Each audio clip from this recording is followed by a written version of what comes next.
శ్రీమాత్రే నమః. సద్గురు జ్యోతిష్యాలయం వారి యొక్క అక్టోబర్ నెల పూర్తి రాశి ఫలితాలని ద్వాదశ రాశులకి మనం ఇప్పుడు తెలుసుకోబోతున్నాం.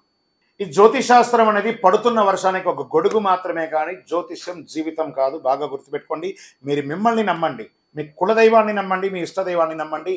మీరు చేస్తున్న వృత్తి వ్యాపారానికి న్యాయంగా ఉండండి. తప్పకుండా మీ రాశి ఫలితాలు అద్భుతంగా ఉంటుంది.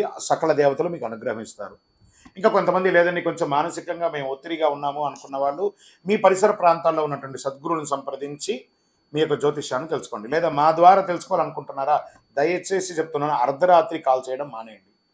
21 వయసు లోపు ఉన్న వాళ్ళు అడగకండి. 60 వయసు ఉన్న పెద్దవాళ్ళు దయచేసి, మీరు అందరూ 60 సంవత్సరాలు పొందినవారు కాబట్టి అసలు అడగకండి.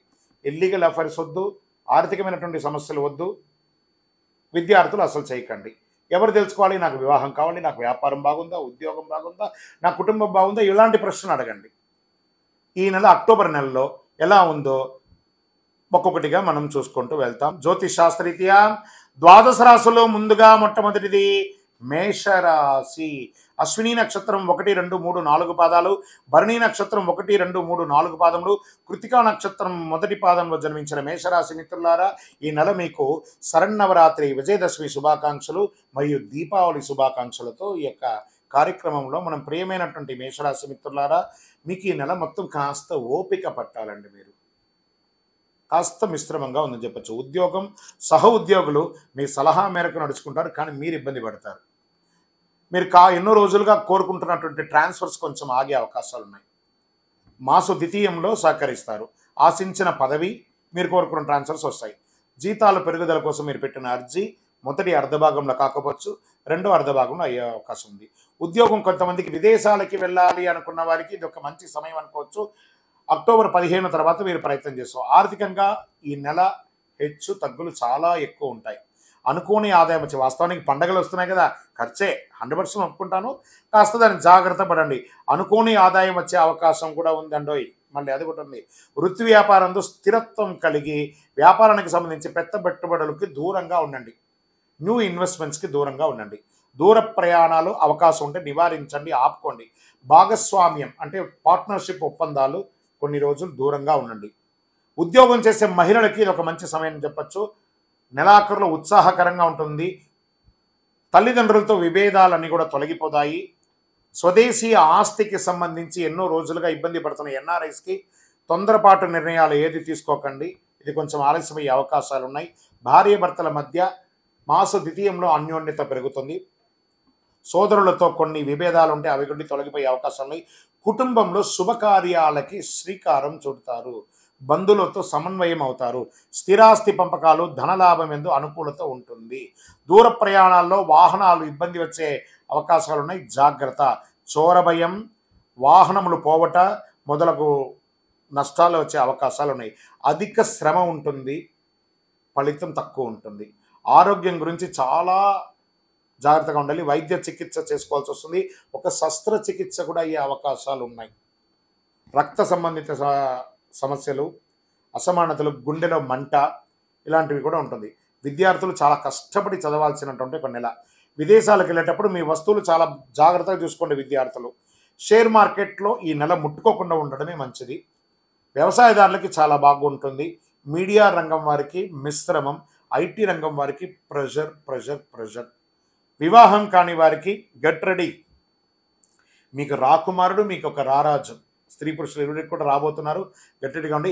రాజకీయ నాయకులు గం గణపతి నమః, సైలెంట్గా ఉండండి రాజకీయ నాయకులు. తస్మాత్ జాగ్రత్త అని కూడా చెప్పచ్చు. సరే, ఈ నెలంతా కూడాను అదృష్ట రోజులు ఏమైనా ఉన్నాయంటే 2, 4, 11, 14 ఈ నెలంతా కూడా అదృష్టంగా ఉంటుంది. మీ యొక్క లక్కీ నెంబర్ 5 అని చెప్పచ్చు. కలర్ వచ్చేసి ఊదా రంగు అని కూడా చెప్పచ్చు.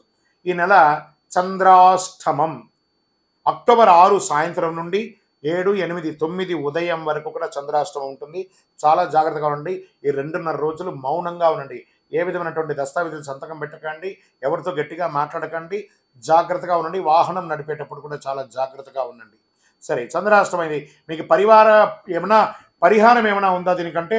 ఆదివారాల్లో సూర్య భగవాన్ని ప్రార్థించండి, గన్నేరు పూలతో పూజించండి, నెయ్యి దీపాన్ని వెలిగించండి. శుక్రవారాల్లో దుర్గాదేవిని పూజించడం చాలా మేలు జరుగుతుంది. మేషరాశి మిత్రులారా, అతి శక్తివంతమైనటువంటి ఈ కరుంగాలి మాలను ధరించండి, సకల అనుగ్రహాలను పొందండి. మీ వయస్సు ఎంత ఉందో అన్ని దీపాలను మీ ఇష్టదైవం, కులదైవం, పరిసర ప్రాంతాల్లో ఉన్న దేవాలయంలో పోయి దీపం వెలిగించండి. ఆయురారోగ్య ఐశ్వర్యాలతో ఉండాలని మనస్ఫూర్తిగా ప్రార్థన చేసుకుంటున్నాను. విజయోస్తు. మీ యొక్క పర్సనల్ జాతకం తెలుసుకోవాలనుకుంటే ఈ కింద కనబడుతున్నటువంటి నంబర్కి వాట్సాప్ ద్వారా మీ పేరు, date of birth, time of birth, place of birth పెట్టండి. ఈరోజు మనం తెలుసుకోబోయే సబ్జెక్ట్ ఏమంటే, ఈ శ్రీకృష్ణ భగవాను ఉంటాడు కదా, ఆ శ్రీకృష్ణ భగవాను యొక్క పిల్లలు ఉన్నారు. వాళ్ళ గురించి చాలామందికి తెలియదు. శ్రీకృష్ణుడికి కొడుకు, కూతురు వీరందరూ ఉన్నారా? అవును, ఉన్నారు. దాన్నే మనం ఇప్పుడు తెలుసుకోబోతున్నాం. హిందువులు ఎక్కువగా ఆరాధించే దేవుడు శ్రీకృష్ణుడు ప్రధాన పాత్ర పోషించిన వాడు. దశావతారాల్లో ఒకరుగా ఉన్నారు. చిన్ని కృష్ణుడు, ఆయన ఆలైల కృష్ణుడు అంటారు, లడ్డు గోపాల్ అంటారు. భారతదేశంలో మాత్రమే కాకుండా ప్రపంచవ్యాప్తంగా పూజలు అందుకుంటారు. ఆయన జీవితం చాలా ఆసక్తికరంగా ఉంటుంది.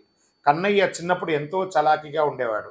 పెద్దయ్యాక మహాభారతంలో ముఖ్యమైనటువంటి పాత్ర పోషించింది ఎవరంటే అది శ్రీకృష్ణ భగవానుడే. అర్జునుడికి గీతోపదేశం చేశాడు. శ్రీకృష్ణుడు చాలా పెద్ద కుటుంబం ఉందండి. భగవద్గీత అనే ఒక మహత్తరమైనటువంటి సబ్జెక్ట్ని మనకు అందించినటువంటి ఒక మహానుభావుడు. ఈ కుటుంబం ఎంత పెద్దది అంటే, జగమంత కుటుంబం నాది అంటారు చూస్తారా, అలాంటి జగమంత కుటుంబం ఆయనది. కానీ ఆయనకంటూ ఒక వ్యక్తిగతమైనటువంటి ఒక కుటుంబం కూడా ఉంది. శ్రీకృష్ణుడు రుక్మిణి, సత్యభామ, జాంబవతి, కాళింద, మిత్రవింద, నాగ్నజితి, భద్ర, లక్ష్మణ అని 8 మందిని వివాహం చేసుకున్నారు వారు. వీరిలో ప్రతి ఒక్కరితో వారికి పిల్లలు, ప్రతి ఒక్కరికి కూడా పిల్లలు ఉన్నారు. శ్రీకృష్ణ భగవానికి కొడుకులు, కూతుర్లు కూడా ఉన్నారు. వారు ఎవరు అంటే, వీళ్ళందరూ కూడా హిందూ పురాణాల్లో చాలా ముఖ్యమైనటువంటి పాత్ర పోషించిన వారే అని మనం తెలుసుకోవాలి. ముందు వారి కుమారులు ఎవరెవరని తెలుసుకుందాం. ప్రద్యుమ్నుడు. ఈ ప్రద్యుమ్నుడు శ్రీకృష్ణుడు రుక్మిణీదేవికి కలిగిన సంతానం. అతడు చాలా ధైర్యవంతుడు, తెలివైన వాడు. ప్రద్యుమ్నుడు రాక్షసుడు సంబాసురుని అపహరించాడు, కానీ శ్రీకృష్ణుడు అతన్ని కాపాడుతాడు. ఆ తర్వాత ప్రద్యుమ్నుడు సంబాసురుని సంహరిస్తాడు. ప్రద్యుమ్నుడు కామదేవుని యొక్క అవతారం అని కూడా చెబుతారు. అతడు విల్లు చాలా బాగా వాడతారు. యుద్ధ విద్యలో కూడా ప్రావీణ్యం సాధిస్తారు. ప్రద్యుమ్నుడు పాండవుల కొడుకులకు అభిమన్యుడికి యుద్ధం చేయడం ఎలాగో నేర్పించిన వాడు. ఎడిటర్స్ ఇక్కడ గుర్తుపెట్టుకోండి. ఒక్కొక్క సబ్జెక్ట్గా షార్ట్గా వేసుకోవచ్చు, లేదా కంటిన్యూగా కూడా పెట్టుకోవచ్చు ఈ యొక్క సబ్జెక్ట్ని. ఎందుకంటే శ్రీకృష్ణుని యొక్క కుమారుని పేరు అని కూడా పెట్టి దాన్ని మీరు ఇంకా తమ్లైన్ ఎలా పెట్టుకుంటారో అలా చేసుకోవచ్చు. తర్వాత శ్రీకృష్ణుని యొక్క ఇంకొక కుమారుని యొక్క పేరు కృతవర్మ. కృతవర్మ యాదవ యోధుడు, సైన్యాధ్యక్షుడు. ఈయన కృష్ణుని సమకాలికుడు అని కూడా చెప్తాడు. కృతవర్మ శ్రీకృష్ణుడికి మన బయలాజికల్ సన్ కాదు, ఆత్మబంధువుగా ఉన్నటువంటి, కానీ శ్రీకృష్ణుడు అతని కొడుకులాగే చూసుకుంటుంటాడు. కృతవర్మ మహాభారత యుద్ధంలో పాండవులకు సహాయం చేస్తాడు. అతడు చాలా ధర్మం గలవాడు, చాలా ధైర్యవంతుడు. శ్రీకృష్ణునికి ఇంకొక కుమారుని యొక్క పేరు సాంబడు. శ్రీకృష్ణునికి జాంబవతికి పుట్టిన మొదటి పుత్రుడు సాంబడు. అతను చాలా అల్లరి చేసేవాడు. తన తండ్రి వంశాన్ని నాశనం చేసేలా పనులన్నీ చేసేస్తుంటాడు. అందుకే అతడి గురించి బాగా ఎవరు చెప్పిన చరిత్ర ఏం పెద్దగా లేదు. సాంబడు చేసిన తప్పుల వల్ల మహర్షి దుర్వాసుడు శపిస్తారు. దాంతో యాదవ వంశం అప్పట్లో ఇబ్బంది అయ్యిందని కూడా వినేవారు. ఇక శ్రీకృష్ణుడికి మనవడు, కొడుకులయ్యారు కదా ఇప్పుడు, మనవడు అనిరుద్ధ పేరు. శ్రీకృష్ణునికి మనవడా? ఇవన్నీ ఎక్కడ కొత్తగా ఉంది కదా. ఎస్, శ్రీకృష్ణుని యొక్క మనవడు అనిరుద్ధ. అనిరుద్ధుడు శ్రీకృష్ణుని యొక్క మనవడు అవుతాడు. అతని తండ్రి ప్రద్యుమ్నుడు, తల్లి రుక్మావతి. అనిరుద్ధుడు చాలా ధైర్యవంతుడు, చాలా తెలివైనవాడు. అనిరుద్ధుడు రాక్షసుల రాజైన బాణాసురుని కూతుర్ని యొక్క ప్రేమిస్తాడు. ఎంత అద్భుతంగా ఉంది చూసారా. తర్వాత ఇప్పుడు శ్రీకృష్ణుడికి కూతుర్లు. శ్రీకృష్ణుడికి కూతుర్లు ఉన్నారా? వాళ్ళు ఎవరు? వారి పేర్లు మనం తెలుసుకుంటాం. ప్రజలు శ్రీకృష్ణుని కుమార్తెలు చరిత్ర పౌరాణిక గాథల గురించి పెద్దగా ఎవరికి తెలియకపోవచ్చు కూడా, కానీ కన్నయ్య జీవితంలో కీలక పాత్ర పోషించారు వారు. వారిలో అత్యంత ముఖ్యమైన ముగ్గురి గురించి తెలుసుకుందాం. వారెవరు? మొదటి కూతురు అని చెప్పుకోవచ్చు, సుశీల. శ్రీకృష్ణుడు రుక్మిణి దంపతులకు సుశీల జన్మించారు. ఆమె చాలా తెలివైనది, చక్కని స్వభావం గల ఆమె క్షత్రియరాజు కుమారుణ్ణి పెళ్లి చేసుకున్నది. రైట్. మరియు శ్రీకృష్ణుడి ఇంకొక కుమార్తె భద్ర. కన్నయ్య జాంబవతికి భద్ర అనే కుమార్తె పుట్టింది. శ్రీకృష్ణుడికి జాంబవతికి భద్ర అనే యొక్క కుమార్తె పుట్టింది. అలా ఆమె తెలివైనది, పాండవులకు శత్రువైన దుర్యోధుని వివాహం చేసుకున్నది. చూడండి ఇది ఎలా ఉందో, ఇదే కథలో ట్విస్ట్లు అంటారు చూసారు అలా. తర్వాత స్వామివారికి శ్రీకృష్ణుడికి ఇంకొక కూతురు చారుమతి. ఈ చారుమతి శ్రీకృష్ణుడు సత్యభామ దంపతులకు పుట్టింది. ఆమె చాలా అందంగా ఉంటుంది. కృతవర్మ కుమారుని ఆమె పెళ్లి చేసుకున్నది. ఇవన్నీ కూడాను శ్రీకృష్ణు యొక్క జన్మ వృత్తాంతంగా తెలియడం జరుగుతుంది.